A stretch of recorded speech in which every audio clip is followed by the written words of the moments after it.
یا رسول اللہ وہ عمل کیا ہے جلدی سے مجھے بتا دیجئے کہ جو میری غربت ہونے کے باوجود بھی مجھے صدیقین، صالحین اور بڑے بڑے سخیوں کے مرتبے تک پہنچا دے۔ حضور صلی اللہ علیہ وسلم نے ارشاد فرمایا کہ اے ابو ذر جب بھی السلام علیکم ورحمۃ اللہ وبرکاتہ، میں امید کرتا ہوں آپ سب خیریت سے ہوں گے۔ اللہ تعالیٰ آپ سب کو اپنی حفظ و امان میں رکھے۔ کچھ کلمات، کچھ جملے ایسے ہیں جو انسان کی تقدیر کو تبدیل کر دیتے ہیں اور اس کی تمام حاجات کے لیے کافی ہوتے ہیں، لیکن ضرورت اس بات کی ہوتی ہے کہ ہم جو اور جس نام سے اللہ تعالیٰ کی تقدیس کریں، اس کی حمد بیان کریں، اس کے پیچھے اخلاص کا ہونا ضروری ہے۔ کبھی کبھار ایسا ہوتا ہے کہ کوئی بندہ عرصہ دراز تک اللہ کے نام کی تسبیح کرتا رہتا ہے، اس کا ذکر کرتا رہتا ہے، اس کو یاد کرتا رہتا ہے، لیکن دنیاوی اعتبار سے مطلوبہ مقاصد تک وہ نہیں پہنچ سکتا۔ تو اس کا مطلب ہے کہیں نہ کہیں کمی اور بیشی ہے، اور کہیں نہ کہیں ایسی بات ضرور موجود ہے کہ جس کو وہ سمجھ نہیں سکا، جس کو وہ پا نہیں سکا۔ دیکھیں، کوئی بھی تسبیح اس نظریے سے ہرگز نہ کریں کہ آپ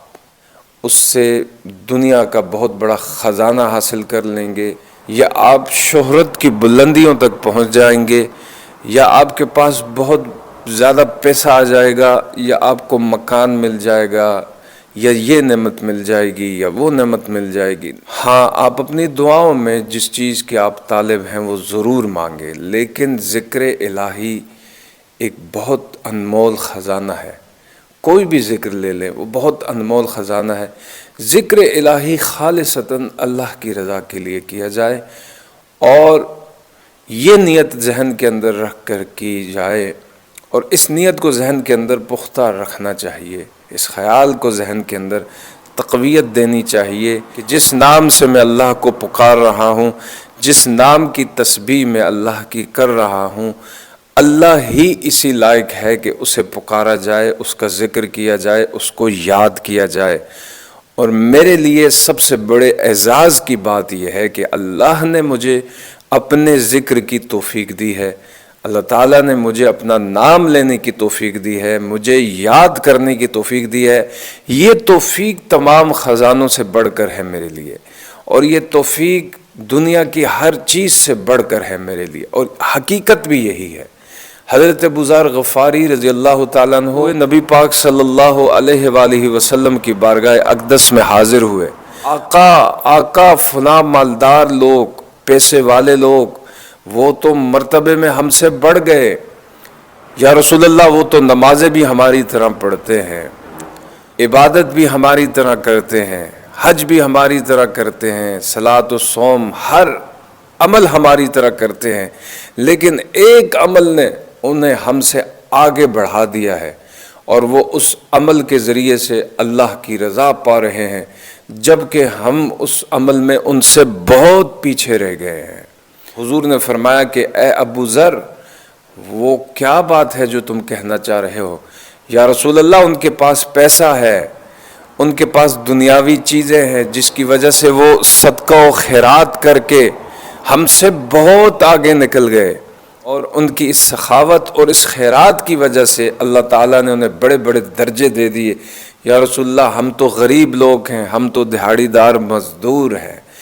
ہم تو اس اجر کو نہیں پا سکتے، ہم کیا کریں گے؟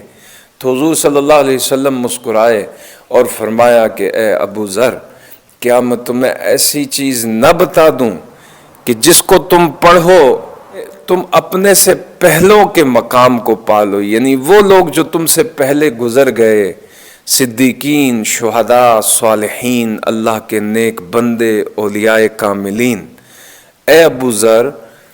ان کلمات کو ادا کرنے سے اللہ تعالیٰ تمہیں ان صدیقوں کے مقام تک پہنچا دے گا جو تم سے پہلے گزر گئے، اور تم سے بعد میں آنے والے لوگ اس مقام کو نہیں پا سکیں گے۔ اے ابو ذر، جو تم نے غربت اور تنگ دستی کے اندر پایا، تم سے آنے والے بعد کے بندے اس مقام تک نہیں پہنچ سکیں گے، لیکن اے ابو ذر، تمہارے بعد آنے والے اگر اس مقام کو پانا چاہیں گے تو وہ ضرور اس عمل کو اخلاص اور محبت سے کرنے کی وجہ سے اس مقام تک پہنچ جائیں گے۔ یا رسول اللہ وہ عمل کیا ہے جلدی سے مجھے بتا دیجئے کہ جو میری غربت ہونے کے باوجود بھی مجھے صدیقین، صالحین اور بڑے بڑے سخیوں کے مرتبے تک پہنچا دے۔ حضور صلی اللہ علیہ وسلم نے ارشاد فرمایا کہ اے ابو ذر، جب بھی فرض نماز ادا کرو 33 مرتبہ سبحان اللہ، 33 مرتبہ الحمدللہ اور 33 مرتبہ اللہ اکبر کی تسبیح اپنے ہاتھوں کے پوروں پر شمار کر لیا کرو۔ یہ دیکھیں، یہ جو ہاتھ کے پورے ہیں آپ کو نظر آ رہے ہیں، یہ ہر انگلی کے اندر 3 پورے ہوتے ہیں۔ تو حضور صلی اللہ علیہ وسلم کی یہ عادت مبارکہ تھی کہ آپ جب بھی اللہ کا ذکر کرتے تو ان انگلیوں کے پوروں پر اسے شمار کرتے۔ اب ان انگلیوں کے پوروں پر پڑھنے کی وجہ حکمت کیا ہے کہ آپ کو معلوم ہے کہ قیامت کے دن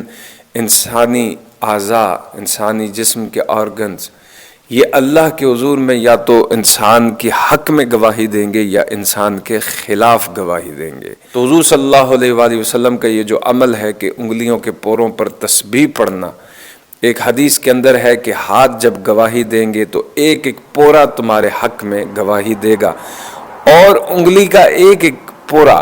یعنی انگلی کے یہ تینوں حصے، یہ باری باری اللہ کی، جب اللہ کی بارگاہ سے حکم ہوگا بندے نے کون سے اعمال کیے ہیں ذرا بتاؤ، گواہی دو اس کے ہاتھوں، اس کی انگلیوں، تو تمہارا ایک ایک پورا تسبیح الہی پڑھنا شروع ہوگا، سبحان اللہ الحمدللہ۔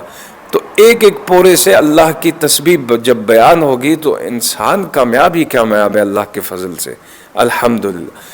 تو یہ تو بات ہوگی کہ ہاتھوں کے پوروں پر پڑھنا، تسبیحات جو بھی ہیں کوشش کریں، آپ تسبیح پر بھی پڑھ سکتے ہیں۔ تو حضور نے فرمایا جب یہ 33 مرتبہ تینوں وظائف کر لو، سبحان اللہ، الحمدللہ، اللہ اکبر، تو اس کے بعد تم آخر میں ایک دفعہ پڑھو لا الہ الا اللہ وحدہ لا شریک لہ لہ الملک و لہ الحمد وہو علی کل شیء قدیر۔ تو اللہ تعالیٰ تمہیں وہ درجہ عطا فرمائے گا کہ جو اس کے ہاں سخیوں کا درجہ ہے، صدیقین کا درجہ ہے،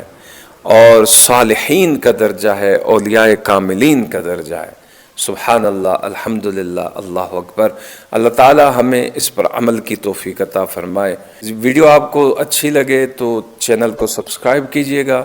ویڈیو کو لائک کیجئے گا، اسے دوسروں کے ساتھ ضرور شیئر کیجئے گا تاکہ میں اسی طرح آپ کی خدمت میں ایسی انفارمیشن سے بھرپور علمی ویڈیوز لے کر آؤں اور اس کا نوٹیفیکیشن بر وقت آپ تک پہنچ جائے۔ اللہ ہم سب کو سلامت رکھے۔ السلام علیکم ورحمۃ اللہ تعالی وبرکاتہ۔